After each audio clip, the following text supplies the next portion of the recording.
জাগবার ইফতার অনুষ্ঠানে যোগ দিয়ে প্রধান অতিথির বক্তব্যে বিএনপি চেয়ারপারসন বেগম খালেদা জিয়া ক্ষমতাসীনদের কড়া সমালোচনা করেন। বলেন, প্রতিদিন যে হত্যা, গুম, নির্যাতন হচ্ছে তার দায় সরকারকে নিতে হবে।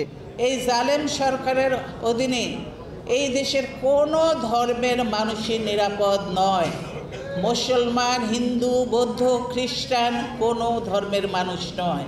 আওয়ামী লীগের ব্যাপক লুটপাটের কারণে দেশের সর্বস্তরে প্রশাসনিক ব্যবস্থা ভেঙে পড়েছে বলেও দাবি খালেদা জিয়ার।